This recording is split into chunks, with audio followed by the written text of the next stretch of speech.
Hey, what's up, guys? It's Sam G, and you know, this is a video that is going to be part of it. You know, it's a two-parter thing. You know, in the midst of my preparation with you know, Anthony and Ivan and Eloy in the Circle of Ants experiment I was involved with. We had a lot of discussions, you know, about theory and the way we read the game and the way we approach that game and everything. And you know, I wanted to come back upon some of these discussions because we went deep into confronting our taste, right? Because, you know, this is gaming, so everything is, you know, besides theory, everything is about taste.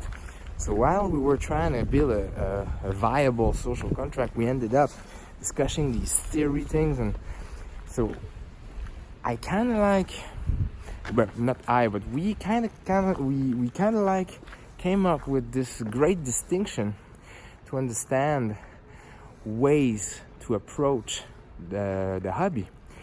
And I'm not a big fan of dualism, but this one is great. You know, everything is in spectrums, you know, so it's not black or white, right? And I think we should in a lot, especially in gaming, because it's all based on interpretations of rules and aesthetic and stuff like that.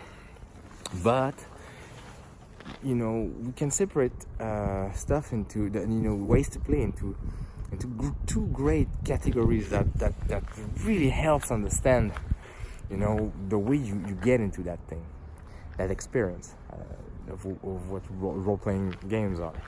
So one is like, so I call this one, the first one that I will use is the an objective reality to be discovered.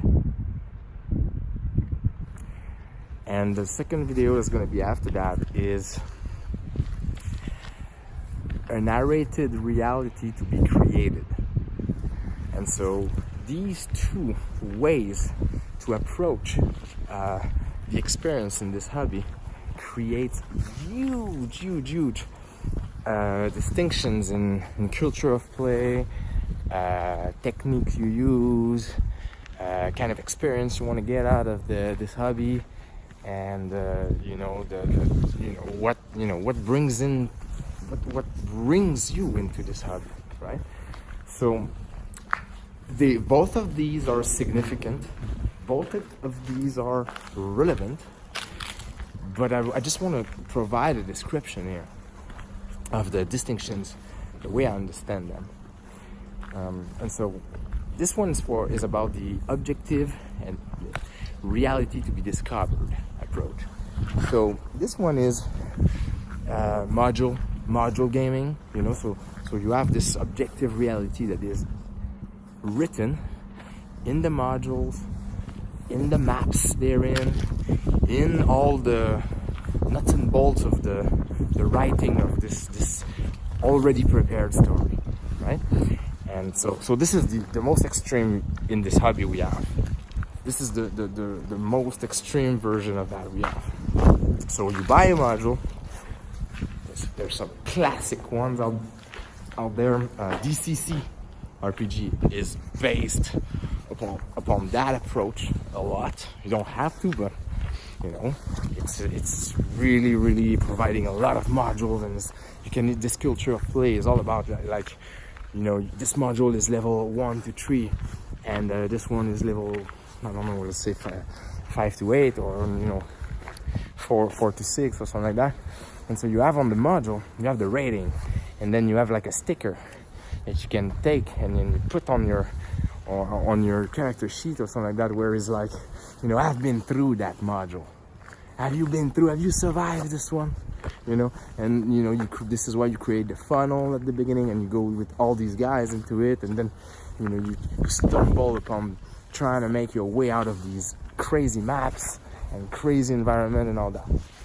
And so this is you know, this is a kind of experience you can get in this hobby.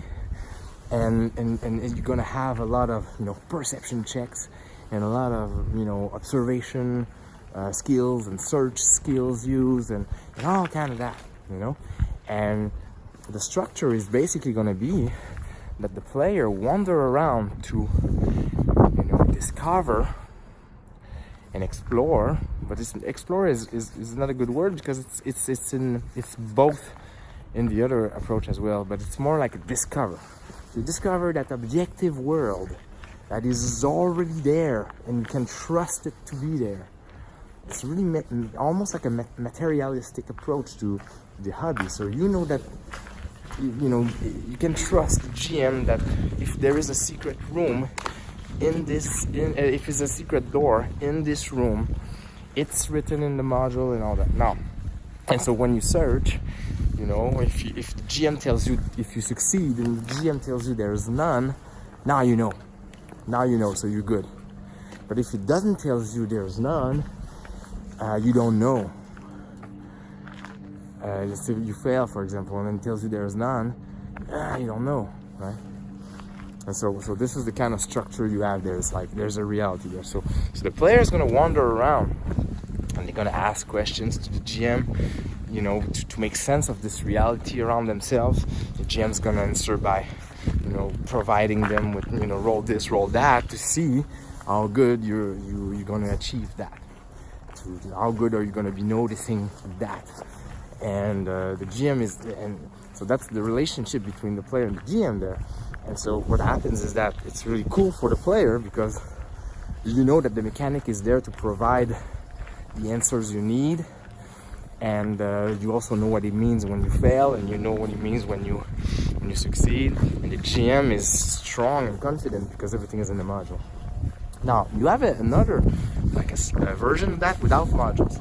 So it's basically the same, but instead of having written black on white module, you have a GM prep.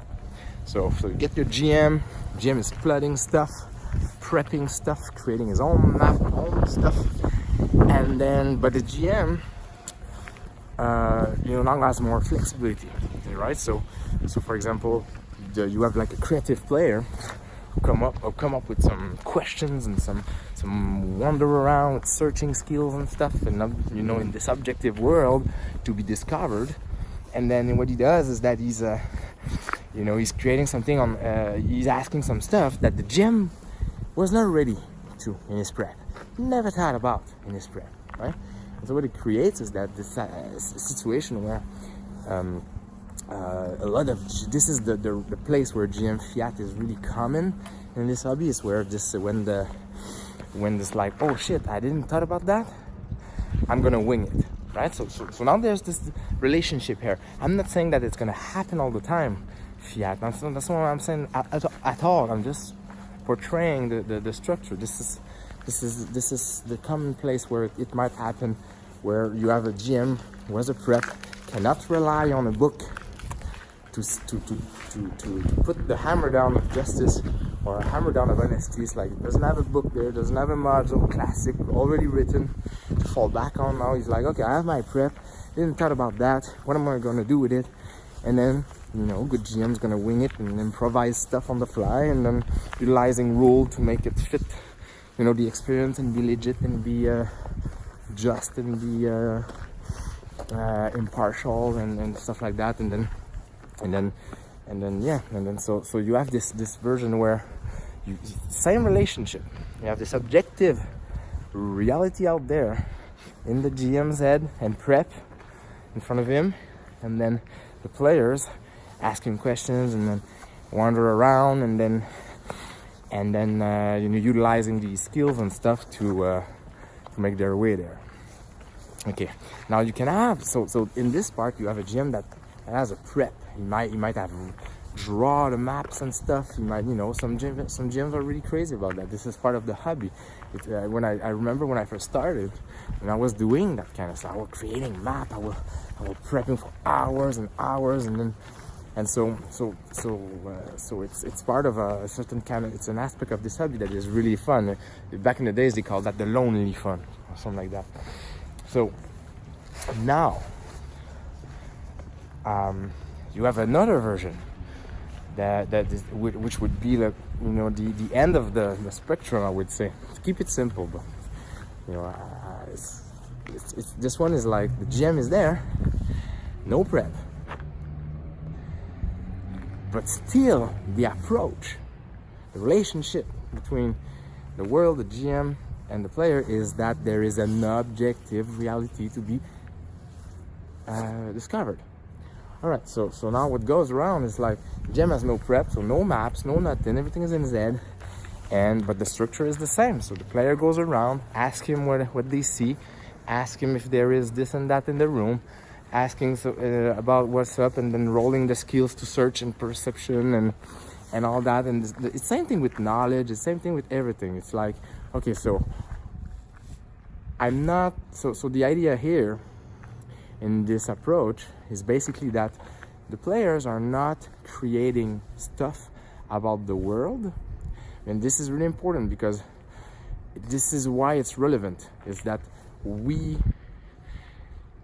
rely on this objective reality that is the GM, or that is embodied in that GM's head, prep, or module, and then we rely on that because we want that objective reality to be discovered. And this is where the fun is for these guys, right? For this kind of play. So the fun is, I'm a player, I know that this guy's gonna provide me with some kind of an objective reality, and I will, and I don't want to be the one who creates it. It ruins the fun for me. I don't want to be the one who creates it.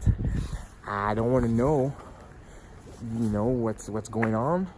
I want to react to it, you know. So